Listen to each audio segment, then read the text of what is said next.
1140. Card Saturday, they're riding with you. Best card show in the country, it's true. So saddle up and listen, find out what you've been missing, and you can be a card too. Yeah, welcome into the True Sports Card Show. I'm Whitey Gleason. In today's episode, the latest on tomorrow night's highly anticipated Junk Wax Heroes Night. Also the latest on the upcoming Sac Auto Expo. We got a behind-the-scenes peek at coveted Panini Downtown cards. Are they really super short prints? And we'll answer this question: what rookie has seen the average price of his cards climb to $225 in the last 7 days? But before we get to any of that, it's time to bring our heavy hitter to the plate. He dominates the sports card landscape around these parts like a giant winged lizard spewing flames of truth from his gaping maw. Mr. True Sports Cards himself, Imran Whitey, yeah! Gaping maw. That be just your mouth. See, I got to tell you, yesterday at your shop, of course, there was a gentleman there, and I apologize, I didn't even ask his name. Was he a mummy? No, he was not. He was a very nice guy, and one of the things he said, he saw me, and he goes, "Hey, I listened to you guys' podcast," and you snapped at him. It's a radio show, not a podcast. I didn't say. You snapped at him. I went like this. Hey! Who are you calling podcast? And he said, well, I don't listen to it because he doesn't live around here. I listen to it in podcast form. But he said, I like it when Whitey rips you. And I felt badly about that. So today I decided I'm not going to go after him, and I'm gonna build him up. So my turn. Yeah. My turn to go after you. Oh, did you see what he was bringing to get graded? He had a lot of stuff I didn't really awesome look. Stuff. He had Curry autographs, just a bunch of cool cards to get graded. I'm really happy you brought the stuff in. So is he the one that had the Kelsey Plum that you were almost literally drooling over? Maybe. Okay. My wife is listening. Kelsey Plum is a very ugly woman. No, she's not. Well, just the value of the card, I think, is what you were so excited about, right? She's a gorgeous player. I wanted her autograph card. He brought it in to get graded. So, yeah, big fan of Kelsey Plum. I've always liked her, even when she played in college. So, that lefty shooting stroke, yeah, she's awesome. She's awesome. All right, so we have some cool stuff to talk about. Where do you want to begin, point guard? Can we start with tomorrow night's big night? I'm really looking forward to that. So you'll be there? Yes, this is a great promotion. So as a 47, going to be 48 next month, year old, we collected when we were little. I collected, my 10-year-old self was 1987 Topps, the wood border, as everybody knows, my favorite set. And, I took those cards from house to house as I moved around, because these cards are going to be worth a ton of money when I grew up. Well, I'm grown up and those cards are not worth a ton of money. They're actually worth less today than they were when I bought them at 50 cents a pack. But that's the fun and nostalgia of it. I still love the Bo Jackson Future Stars 1987 Topps. Or how about the 1986 Donruss Jose Canseco rated rookie with his little tiny stash that he had on there. Or how about the 1988 Matt Noakes Topps all rookie cup? Yeah. So we are doing an event tomorrow. I have 4 tickets left. We sold a bunch last night. Okay, good. 4 tickets left. 50 total people. Otherwise, I'm going to run out of total packs to open. But we've got Junk Wax Rip Night tomorrow night at True Sports Cards right after the 49ers game from 5 to 7 p.m. We've got $20. We'll get you sodas, pizza, and then 20 packs of your choice. I'm going to have 1,000 packs out there for us to be able to choose from. And you can pick your 20 packs, whether it be football, baseball. We might have some basketball in there. Basketball gets a little pricey, so I can't really put in the junk wax portion. But we'll have some like Skybox and some cool stuff like that. And so that's going to be a fun time, because we're going to sit there. We're going to rip open packs together. We're going to enjoy it, and we're going to reminisce. Remember BJ Surhoff? Yeah. Look at that. I pulled the BJ Surhoff. He keeps coming up. It's interesting. BJ Surhoff. You must have gotten a lot of BJ Surhoff. Well, I thought he was going to be the next guy. I mean, played for the he was a catcher, played for the Brewers, 1987 Future Stars. And then, obviously we had Greg Jeffries as a rated rookie. And so there was all kinds of these cool names that you remember that you thought were going to pop and turn into somebody big, and they just never did. Chris Sabo. How about Ricky Jordan? Tom Flash Gordon. Yeah. I'm naming names here that you're just going, whoa, these were guys that were supposed. Jerome Walton. Yeah. How about that? He's going to be good, Imran. I still think. Jerome Walton. Yes. Yeah, I'm trying to think who else was in those batches. Mark Race turned into a fairly good player, but never the Hall of Famer that we thought he was going to be. I'm just going through some of these names. Yeah, Greg Jeffries, Mark Race. I had their rookie cards, and I remember thinking, nailed it. Rick Galvez in the YouTube chateau says Kevin Seitzer. Uh-huh. Right, Kevin Seitzer. Mhm. We had Kelly Gruber. I'm trying to think of all these names that were out there. So, yeah, Sabo was a big one. Todd Zeal. Mhm. How about Todd Zeal? So some of these guys turned into okay players. Greg Jeffries was a 2-time All-Star. Matt Noakes was a 1-time All-Star. Well, as you know, the 87 tops you mentioned, that's like Barry Bonds rookie, Barry Larkin rookie. You know, those you'd think those would be, wow, those are highly sought-after cards. Yeah, but they're rookie cards of great players. Hey, Rick Galvez says Damon Berryhill. Remember him? Catcher for the Cubs, right? Yeah. Yeah. So all these unique, fun names that we're reminiscing on. And one of those fun, unique names is going to be there tomorrow night. What? So we have flying DJ Surhoff. Better. Flying in from San Diego tomorrow is going to be Matt Noakes. He's going to be there in the store. So we have a bounty. And I have plenty of complete sealed sets from the 80s and 90s, like 88 score, 89 score, 91 upper deck. I have all these complete sets. We're going to run some fun bounties. So if you pull a Matt Noakes card from your packs, your $20 worth of packs, and you pull a Matt Noakes card, not only will Matt sign that card for you, I'm going to give you a free complete set. Turn it into a bounty. We'll have a great time tomorrow night. That's tremendous. Yeah, I'm excited about it. So I would love to know other names that you guys have thought about. If you either text us on the text line at 916-339-1140 or 1-800-924-1140 if you want to call in or talk about it in the YouTube chat. Did I give you the right numbers? I wasn't paying attention. I was looking at Matt Noakes' number. I was going to say, are you? 339-1140, 1-800-922-1140. Seriously, I was looking at Matt Noakes and wanted to make sure I had this right. Yeah. Because he was, let's see, third in Rookie of the Year voting in 1987. And he Behind who? 32 home runs that year, and he was an all-star. By who? Who did he come second, third place? 87 rookie there. Who would that? Do you know? I should know that. I'm just trying to think about who that would have been.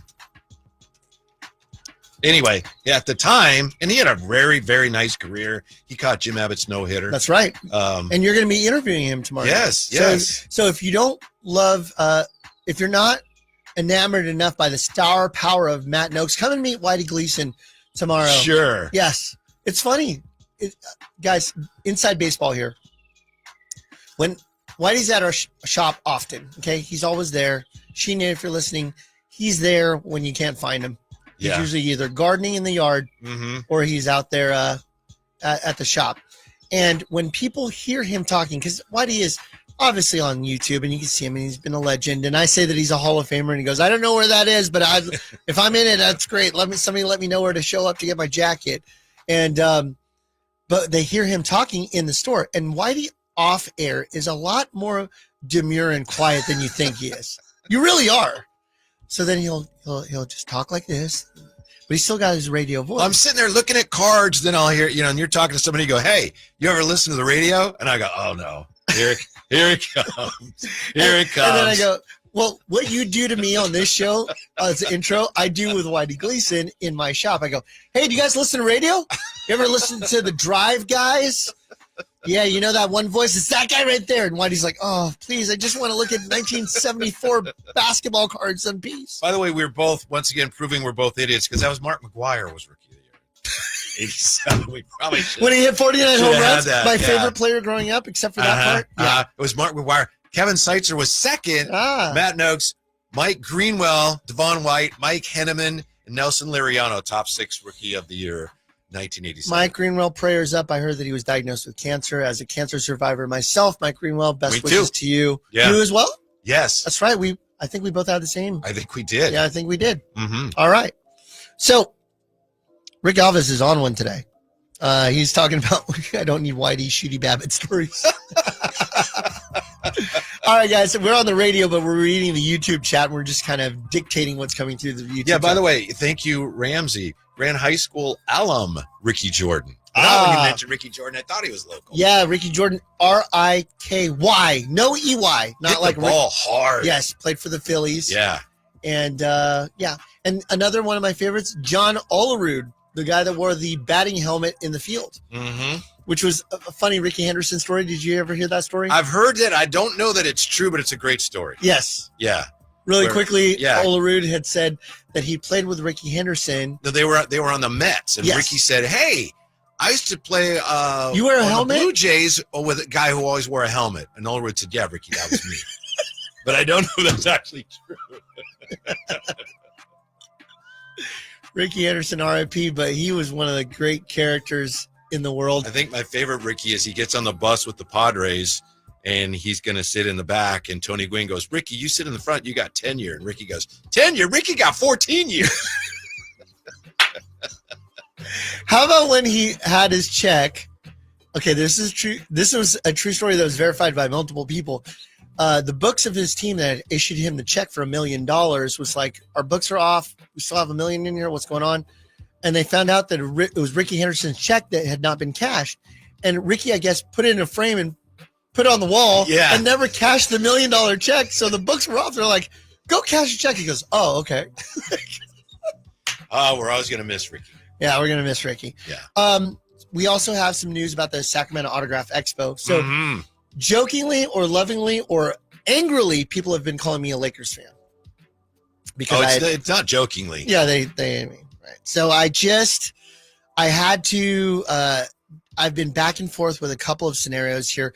We do have Lakers legend Sam Perkins that's still going to be attending the show. There's no question about that. Yeah. Can we just call him North Carolina legend? Yes, North Carolina NCAA champion. There we go. Sam Perkins. And former Dallas Maverick. We'll leave it at that. And I think of him more of a Sonic and Maverick. Yeah, for sure. He was on those Sonics teams, I think, that went to the NBA Finals against Jordan, Peyton, Kemp, him. I think he was on those teams. At any rate, we had two Lakers of note. We had James Worthy, a Hall of Famer, and then we had Robert Horry. Boo! We had Robert Horry, who I've been getting vitriol about booking. Well deserved. Yes. And what so happened was their agent, and I'm using air quotes on radio, had booked them with me. I had written contracts, and then come to find out that those contracts were not valid because Robert Horry called me. I think I spoke about this either on Drive Guys or last week's show. No, I haven't spoke about this. On last week's show, I asked you if he was coming because I thought he wasn't, and you said he was. That was a week ago on this show. Yeah. So come to find out that the contracts were not valid, and then Robert Horry called me directly. I spoke to him. Okay. And he's like, no, that guy is kind of a guy that knew us in passing, really didn't know me that well. However, I'm willing to do, your show. And I said, work out the numbers and let me know what the numbers are. Key piece of evidence is you're trying to determine, is this man, Imran Pilati, is he a Laker fan? Robert Horry called him directly. Huh. All right. Well, I'll have to consider that clue. I don't know, Robert. He got my phone number from somebody that I said, anyways, okay. God, I'm digging my own hole. These are facts. Listen, so Big Shot Bob calls me. I like to call him Big Shot Bob because we are, best of friends. But let's just say Horace Grant knows him, okay? And Horace Grant knows me. So by 6 degrees of separation, Robert Horry got my phone number. He called me. Okay, proceed. We've got that in our notes. It does not. It's on the record. We have that on the record, right, Anthony? James Worthy. I'm writing it down right now. James Worthy is officially not doing our show. We may have him come to in-store and shop. So keep this in mind.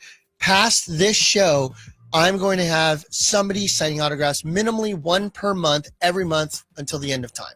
So we're always going to be booking people out. Is that news to you? Till the end of time, I didn't realize, When I'm long gone and Beckett's running the show, Whitey will still be around. Okay, yes. Like the old, you'll be the Stonehenge of our store. Sure. You will be there for years to come. Yes. And so we'll have Big Shot Bob at the store at some point. We'll have Worthy at our shop at the same point. I'm flustered. Okay? So you're saying Big Shot Bob is not going to be? He's not going to be at this show particularly, but he may be with us in the next 60 to 90 days in our shop, if that's what we could do the details. But that's if you're wondering, wow, can I go to this expo if Robert Horry's going to be there? You can go because he's not going to attend. Yes. But that's okay. I did announce this week Spud Webb. Spud Webb. So the 1986 Slam Dunk champion and the Kings player played for the Kings from 91 to 94. Love Spud Webb. Great guy. I've met him multiple times. Awesome dude. He's 62. What does that tell you? That's amazing to me. Mm-hmm. I remember watching the 86 Slam Dunk Championship as a 9-year-old. And now I won't mention that I really thought Dominique Wilkins should have won that, but I won't mention that one in particular. Yeah, a couple that I thought he should have won, dude. But I get it, dude. Spud Webb was amazing. He threw an alley bounce and then dunked it as a 5'7" guy. Mm-hmm. You win. You should win just for being able to dunk 5'7", let alone what he was doing. Mm-hmm. It was insane. Reverses, and I think he's going to do that at the Expo. When he was a rookie, I saw them play against the Warriors, and they used to put on a show, Imran, in pregame. I mean, they put on every night. The Warriors? Pregame warm-ups. What year? The Hawks. The Hawks. A dunk show with him, Kevin Willis, and Dominique. I think Doc Rivers was on that team. I don't know if he dunked. But years later, I talked to their coach, Mike Fratello, about that. He said, yes. He said, I had to tell them, guys, you're expending way too much energy in the layup lines with all these dunks. You got to save some energy for the game. But it was a show. Who is the other guy on that team? Tim McCormick. I'm thinking about some of the players. Elo was never on that team. I'm trying to think like John Koncak. Koncak. That's what I was thinking about. Not Tim McCormick. I don't even know if that's a real guy. I think that's a Steve White of the NBA. No, there's Tim McCormick. Is there? Yeah. Yeah, John Koncak. Yes. Who had a massive contract. Mm-hmm. John Contract. Yeah. Boy, we are old. Jerry's got great stories about coaching John Koncak in a high school all-star game. Oh, really? Yeah. Where he's like, I must be invisible. No one's thrown me the ball. My favorite is how White Mamba, Brian Scalabrine, was getting torn apart online about, you suck, you're terrible. He goes, I'm closer to LeBron James than you are to me. Yeah. Not by proximity, but how good I am. Yeah. Because the bench guys, the 12th man, the guys that never get off the bench, can smoke anybody on earth with the exception of a few people. Maybe the people that are, going into the game, or maybe some high-level college players. But these guys are no joke, the very best in the game. All right. So we did add Fred Biletnikoff. Freddie B will be there. So that's I don't know if that's going to work. Why is that? Well, if he signs a card, Fred Biletnikoff, which is great. I love Fred Biletnikoff. How are you going to get the card out of his hand? With all the stickum. Oh, you're using the stickum joke. You know what? We're having fun already. You here. know what he says? Can you change pens? Nope.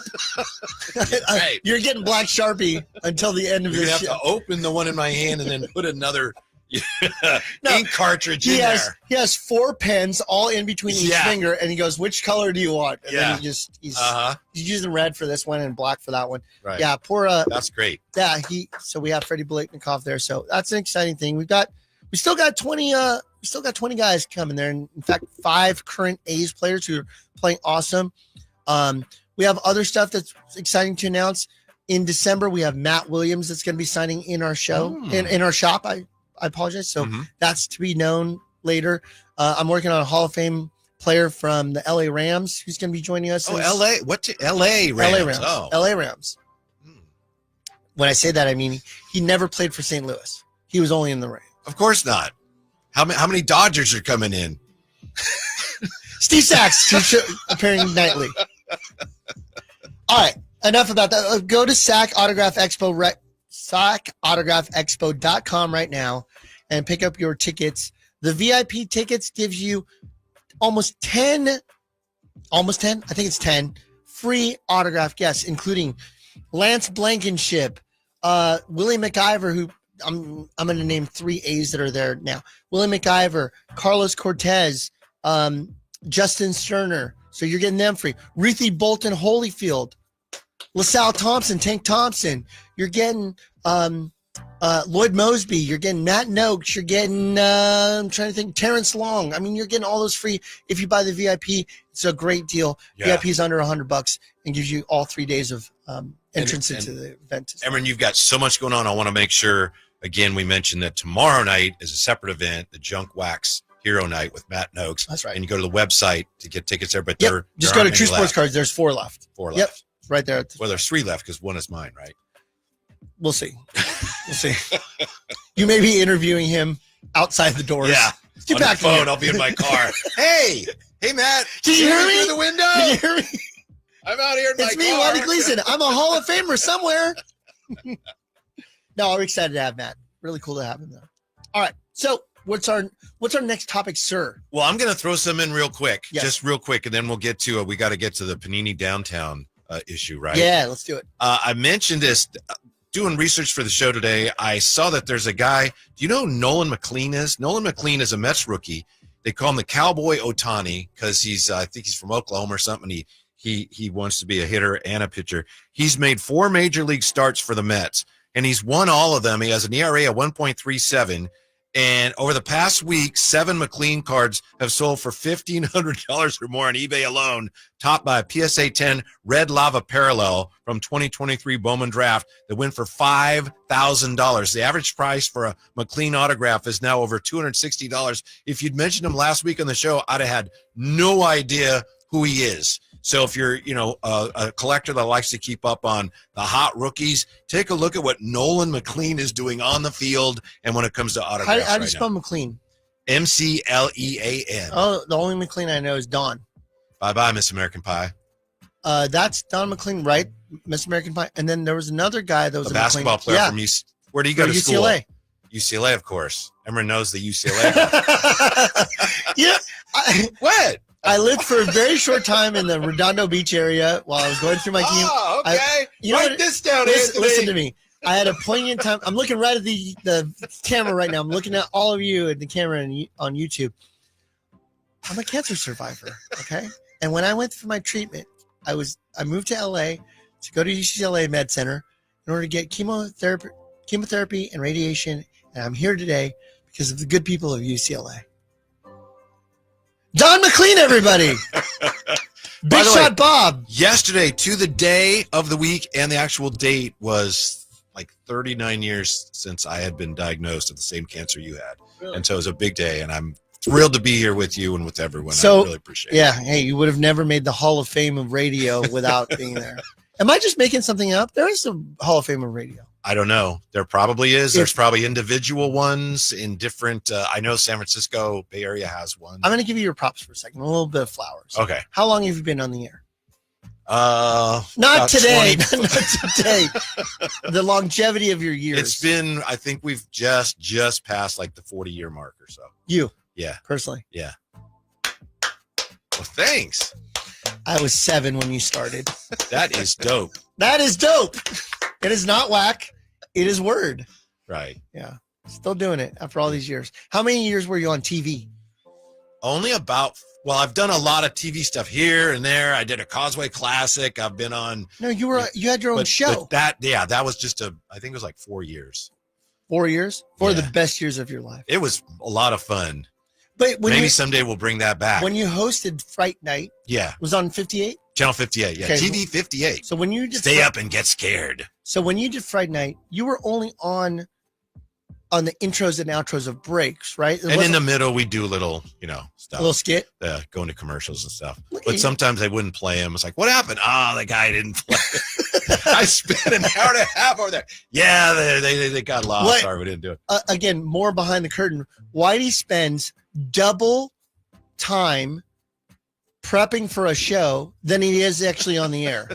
For example, this typed out written stuff that we're looking at right now, and these curled pages of your copious notes. How long do you study for before a show? Of a show? So I don't know. I get up in the morning to answer your question. I get up in the morning. First thing I do, I start, working on the show. Just sometimes it's reading stuff, preparing stuff, and then, that's just the way I do it. No one has to do it that way. No one makes me do it that way. That's just kind of the way I've always done Honey, I'm busy. I'm learning about Nolan McLean. Nolan McLean. I gotta talk about Nolan Cowboy Ohtani. Okay, you interrupted our thought process with Nolan McLean. Yes, but also, thank you for letting me jump in there with that. What is going on? I know you're prepared for an hour for that, so I wanted to make sure you got it. I was like, all right. I'll have to do the post pod. It's not a podcast. It's a radio show. It's on my, what is that called? The thing where my daughter used to work for him. Patreon. Yeah. Oh, yes. Patreon It's in the paid. Yeah. It's behind the paywall. Yes. What is going on here with Panini Downtown cards? I believe it was on last week's show. You know, the Downtown, which comes in different sports, but it's a Panini thing. People go crazy over, I got a Downtown. Mm-hmm. How rare are they, though? The belief is they are SSP, super short prints. Does do the numbers support that Okay, belief? so let's go all the way back to what a super short print is. When we think about super short prints, we think of the 1980s and error cards, right? That's really a short print. As an example, I'll throw a couple at you. 1989 Fleer had two of them to pay attention to. One that's really well known and one that isn't as well known as before. 89 seemed to have a year of errors that mattered. Is the Randy Johnson scoreboard one of them? Correct. Do you remember what that is? Scoreboard? Yeah. So Randy Johnson's rookie card is in 1989 Fleer. And it's a shot of Randy just kind of looking at the camera. That was a Candlestick Park. It may have been. Behind him on the scoreboard area is an ad for Marlboro cigarettes. And it went out, and Randy was like, no. We're not going to do this on my card. So they went, okay, and they blacked out, they airbrushed or blacked out the Marlboro ad. So the Marlboro ad version of that is a super short print because it's an error. That's where they stop the presses, have to redo the card. Yeah. When you have demand outstripping supply because the supply is low, you have value. Economics 101, you're welcome. There you go. Frank Thomas, 1990, no name on front card is worth thousands of dollars in the grading. So you've got these super short prints chases, and the chase that I had as an 11-year-old at 1989 was a really important one. It was the Billy Ripken 1989 Fleer F face that was written on, and I'm shortcutting. Mm-hmm. We're on podcast, which we're not because we're a radio show. On the Patreon channel. On the Patreon page, on the paywall, you'll hear me say the F word. But yeah, so it says F face on the bottom of the bat barrel. Well, he didn't know. It was a bat that he grabbed in order for him to take it up and pose that. But the amazing part about it was how lined up it was, to where when you can see the photo, it's lined up perfectly for you to be able to read. It could have been upside down or sideways, but the F face on the bottom of the bat barrel is perfect. Something had to have been there, right? Yeah. So at any rate, that was one, as a little kid, you're going, I want that card. It says the F word on it, right? We're all excited. And then they realized it. Fleer was like, uh-oh. They had the scribble version of it. They had the black box version of it to cover the words. They became short prints, variations of it. The F face, I bought one 2 days ago, came in the store. It's going for $70. That's a card in print relation to other 1989 Fleer cards. I mean, they're in the millions of production, right? That's why those cards aren't worth a bunch. But that one in particular is a super short print from that group. Quick question. Yep. Is it worth getting an 89 Fleer set, a complete set, on the off chance that one of those cards is in there? Sure. I mean, you're going to get a Fleer set for probably around $50 or $60 because you're going to have the Griffey rookie in there. So you can get a Griffey rookie graded, and if it comes back at 10, it's going to be a couple $100.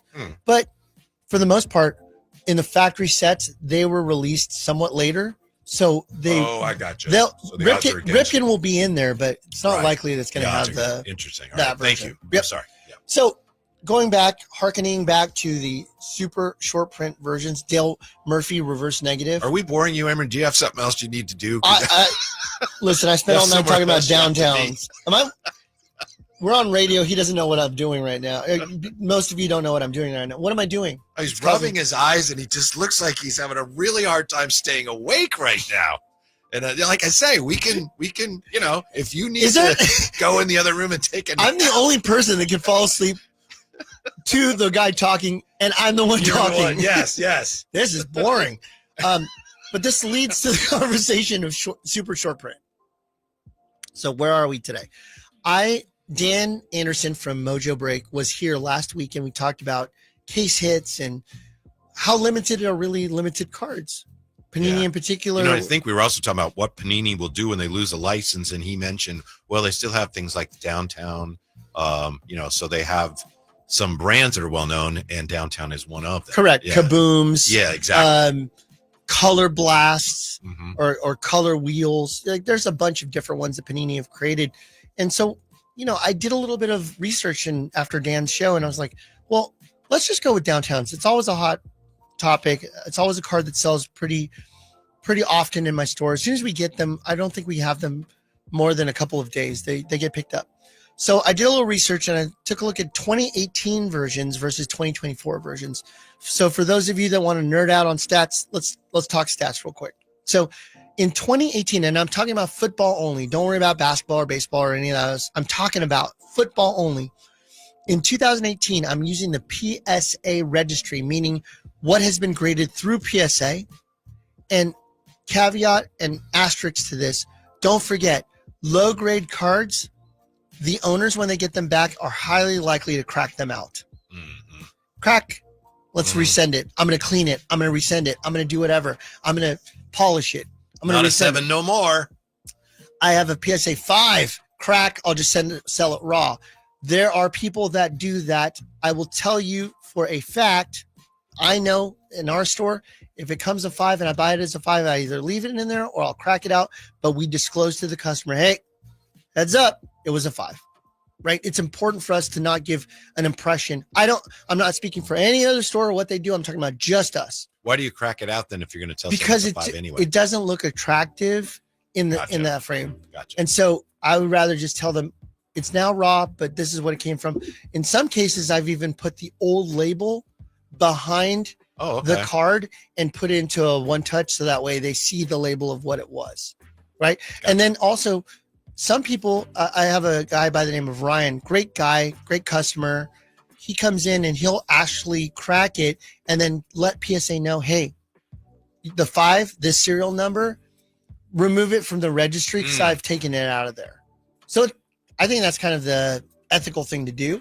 Interesting. Yeah, so he'll do that. So it's up to the end customer's choice.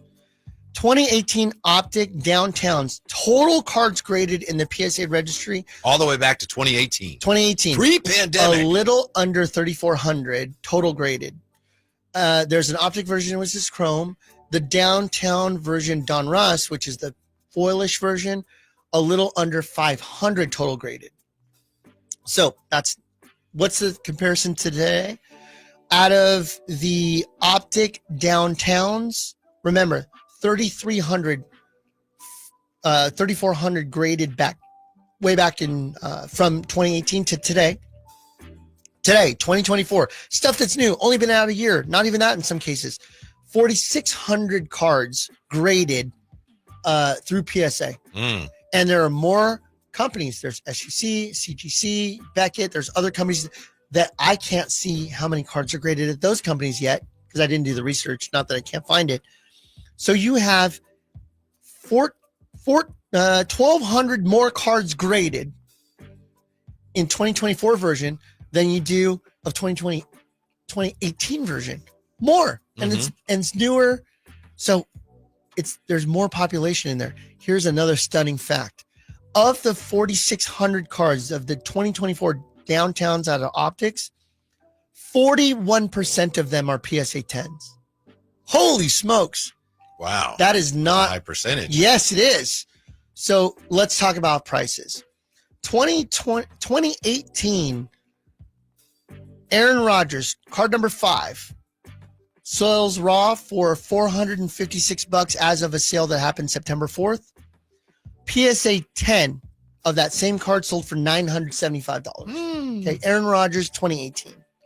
You can take even a below average player. Anthony Miller, 2018 Donruss Optic Downtown. Raw, sold September 4th for $255. The PSA 10, $325. Wow. Okay. So you've got. Is that just somebody collecting, trying to get all the downtowns? Probably. Let's go to today. 2024 Optic Downtown, Jaden Daniels, the premier guy in the product. His PSA 10 sold for, on September 4th, $2,705, a little over $2,700. Now it's a rookie and all that other stuff. Yeah. But there are 418 Jaden Daniels Optic Downtowns that have been graded. Of the 418, Whitey, 48% of them, 201 of them are PSA 10s. Almost half of them are PSA 10s. It's more rare to have the 9 or the 8. Wow. Truly. Yeah. So the problem that we face, I think we are now seeing this, and I'm doing my PSA. I'm saying what I say. If you go to Target and you go to Walmart and you go to Barnes & Noble, as you have done in the past. And a lot of cards there last night. They are sitting there. You are seeing sports cards sitting there. Pokemon's a different story, but I'm talking about sports cards because this is what we do as the experts. And the old days where you go and you buy a box of Prism and you walk into my store and say, do you want to buy it, Imran? And I go, shoot, I have to have an affordable option. Yes, I will. People would make a little bit of money on top of that, and we'd make a little bit of money on top of that. And end consumer would come to a hobby shop to buy it because they didn't see it on the store shelves. It is sitting there. I went to Target last night to buy some stuff for the house, and I looked, and there were just rows and rows and rows of blasters. So, which Target, if I may ask? The one, which one's mine? No, which Target did you go to? I went to the one on Fairway on my way home. Oh, okay. Yeah, in Roseville. And so, you know, they had Prisms, they had Donruss, they had everything was just sitting there ready to pick up. Friday's a big restock day, I think. It could have been, but I was there other days too, and they're not hard to get. So even though we have retail blasters and megas on our shelf, they're just not smoking hot like they used to be. There is a purpose for everything. For the budget buyer, and they will love to rip packs and have a great time. And if they swing and hit a home run or a grand slam in their blaster box, we've seen it. Mm-hmm. We've seen it. It happens in our store. It happens in the field. But I think most importantly, it's just one of those things where not everybody is in a position to be buying $250 hobby boxes or more. Not everybody's Anthony. Correct, Anthony. Anthony is like, I have so many of them. I have no idea what to do with them. That is sarcasm in a jar. So with that said, we call that jarcasm. So that was even a worse joke. So corny. I had to pause to just think about how bad that joke was. Tomorrow is Junk Wax Rip Night. Are we, Whitey, now in the junk wax era of current modern? And I would say yes. And there are cards that can combat that. If we had numbered cards in 1987 that said 1 of 10, number 2 of 49, would that be better? Yes, of course, because then we know there's a finite number. There's 49, there's 10, there's the problem that has happened is there are too many parallels of numbered cards. So even the limited editions aren't limited editions. How many 1 of 1s do we see in wild card of the same guy with the same autograph? 41 of 1s. Yeah, but this is a pink Pulsar 1 of 1. Okay. But we have a gold vinyl 1 of 1. Mm-hmm. And we have a black Pandora 1 of 1. Mm-hmm. And we have the gold this of 10. It's like, wait a minute. Which one do I have? I'm collecting rainbow. I've got 55 versions of 1 of 1. Yeah. Right? So is anything really scarce when it's like, well, I don't got the gold vinyl one, but I got the pink Pulsar one. It's like, what are we doing here? So if I were to do anything, and this is a long-term investment, and remember, I'm talking truth here because my entire income depends on telling the truth. Yeah, you're spitting flames from my gaping maw. Yeah. Here's what I know. I'm tired of seeing people walking into my shop and going, I want out of this thing. I keep losing money. And right? Because what's happening is people are not being honest about this stuff. And when you see box after box after box sitting there on the shelves, they should tell you something. Is it in demand? If you saw a shelf of any product, we went to Costco yesterday, my wife and I. You guys had a day. We had a day. So we got Beckett in the cart. My wife is there. We're shopping. And we come down an aisle of the snacks. Mm-hmm. Okay. And I'm looking at the snacks, and there's, veggie straws here and this there and this there. And they had shiitake mushrooms that had been freeze dried. Okay. Freeze dried and shiitake mushroom. What in God's name is this? Why would I want this? But there was only 2 left, and the entire thing was empty. And I bought it. You know why? Because it apparently was a hot seller, or maybe they haven't stocked it in 5 years, but they were all gone. Economics 101 lesson 2. If nobody wants it, it's not worth anything. If everybody wants it, it's worth something. And I said, Jessica, we're going to get this. And she goes, what? And literally, I could not wait. We're loading the stuff into the car. Beckett is we're in the parking lot. Okay, imagine this. We're at the parking lot in Roseville, Rockland, Costco, across the street from my store. 6661 Stanford Ranch in Rockland. And we're eating. There's somebody waiting to get on a parking spot. Beckett is in the cart. We've loaded the SUV with the stuff that we shot for. And we're sitting there with a shiitake mushroom bag. I'm eating it. Jessica's eating it. We're giving it to Beckett. Somebody's waiting to get our parking space. We're staring at them eating the shiitake mushrooms. They're awful. They're not good. I think I cracked my teeth on them. But they got my money. Yeah. And how did they get my money? Because the demand appeared to me that it was in demand, but it's healthy and it's a good choice. Yeah. And it's all the stuff. So when you see stuff like 24 Donruss basketball blasters in abundance sitting there, and it's there next week, and it's there next week, and you take a white glove to it and you look at it and it's got dust on it. Mm-hmm. What does that tell you about the demand on stuff? Nobody wants it. No demand. I'm just thinking also in a few years, Beckett's going to be telling a teacher or somebody, oh boy, we used to sit in the parking lot at Costco with my dad eating mushrooms. Those were the days. There are some people that say that, but a different kind of mushroom. Exactly. Yes, but that's Beckett. That's Beckett's. Well, what a life this kid's gonna live. He's being held by Hall of Famers, messages by Jerry West and other greats. But he'll remember the day that he ate mushrooms in the parking lot with his dad, while a person with their turn signal waiting for us to get out. Yep, that's Good us. for you. You're entitled to that space. Yes, Yeah. I'm not done loading it. Right. Again, remember we put the groceries in before we put the kid in. Just tell you how we felt about Is that shiitake before or mushrooms. after Target? This was before Target. Then we went to Target after. Yeah. It's one of those days. So what's this moral of the story? I would tell you that the super short prints, and I didn't look at Kabooms, I didn't look at Uptowns, I didn't look at anything else. You could do that research yourself. I would tell you that I would move into some stuff if it's for the long-term investment. If it's for the quick flip, I'm not talking about that. Mm-hmm. If we're talking about a long-term investment, move to stuff that makes sense in the long-term investment. And one of them, for example, is iconic cards that might make a lot more sense. I'll use an example. What is, in 1989, Whitey, what's one of the cards that just is going to be a hobby iconic card for the rest of time? 1989 would be some kind of Griffey. Correct. Yeah. It's the Griffey 1989 card number 1. The one where he's just a youthful baby face on the front of his card. Star rookie, card number 1. I'm looking up the 89 Upper Deck PSA 10 Griffey card. This card, I'm looking right now. It's not PSA DNA. This card, about a year and a half ago, was going for $2,000. September 4th. How much do you think it went? 18 months ago, $1,800 to $2,000. What do you think it is right now, Whitey? September 4th. 1,100. It's up more. Oh, okay. It's more. What do you think it's worth now? Now that I've given you up. Up to Remember, it was $18 to $2,000 about 18 months ago. 3,400. $3,600 September 4th sold on auction.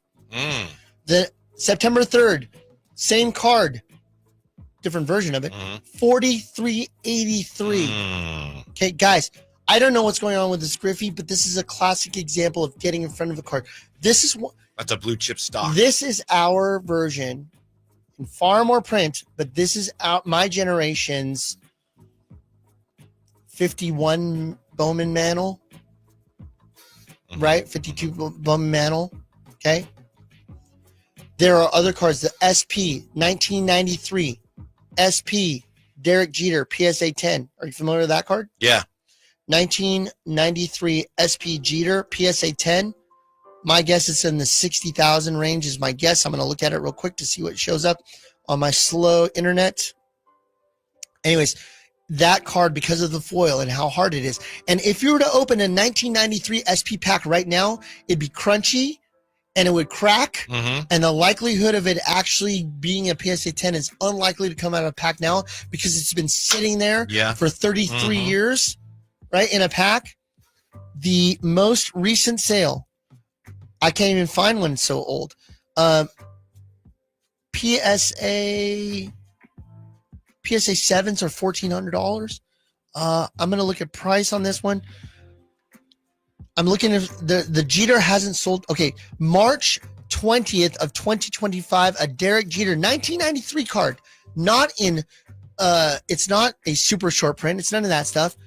$324,000 that sold. This card raw is $65. Wow. Why? Because it's that hard to get. Mm-hmm. So what I'm telling you, audience, as I'm looking into the YouTube camera, I'm telling you right now, it makes a lot of sense to move out of these larger, More speculative. right. Yeah. You talked about speculation before we went on air. You talked a little bit at saying you were going to speculate and buy a few Jaden Daniels cards this year. You believe in him this year? Yeah. There's nothing wrong with your decision. Yes. That's what I'm thinking of doing. Mm-hmm. Mm-hmm. Case in point, something to worry about. Jaden Daniels had an awesome rookie year, went to the NFC championship game, almost made the Super Bowl. His cards would have went through the roof if he had won the Super Bowl. Not that they didn't already. But let me remind you of a name from the previous year. C.J. Stroud. Mm-hmm. C.J. Stroud did nothing wrong. Played great his rookie year. Played above average his second year. His team didn't see the level of success that they thought they were going to see on the spike trajectory for multiple reasons. He saw a 30% drop in value while not doing anything to warrant that. Why? Well, look at that shiny thing over there. Mm-hmm. That shiny card over there is Jaden Daniels. Interesting. Right? So who's this year's Jaden Daniels? We don't really have one, although I believe it's probably going to be Jackson Dart. He looks good. Yeah. But he's got to get on the field. He's already moved into the second position. Cam Ward, baby. Cam Ward, if he gets enough, a bad team gets, it's tough. Do you know who the running back is for the Titans? That's a good answer. Yes. Right. So when you don't have a complete team, it's tough because you don't have a running game, meaning everybody's going to blitz him. There's lots of factors that come into play. Don't just take the name and go, that's going to extrapolate to great success in the NFL. So what I would tell people is, I would take some of your money and diversify what you have and buy iconic cards and buy the most expensive one that you can afford. Tony Pollard. Come on. Of course, Tony Pollard. The Cowboys. Apologies, Tone. He's listening right now. Okay, we've got a few minutes left before the end of the show. Let's talk about tomorrow. Yeah. It's officially, the season has already kicked off, the NFL season, but here, home of the Niners, place that we talk about the Niners all the time. Are you excited about what's in store for the Niners this year? How do you predict them, and who do you like on the team for the collecting version of it, Whitey? Well, I think there's going to be a lot of outstanding rookies defensively if this goes the way they want, but obviously, and you know this better than I do, defensive rookie cards aren't necessarily. They're tough. Yeah. I mean, you got some guys like Bosa. Bosa sells well. Fred Warner didn't have a lot of rookie cards. He only had like the Prism, so he didn't have it across multiple brands.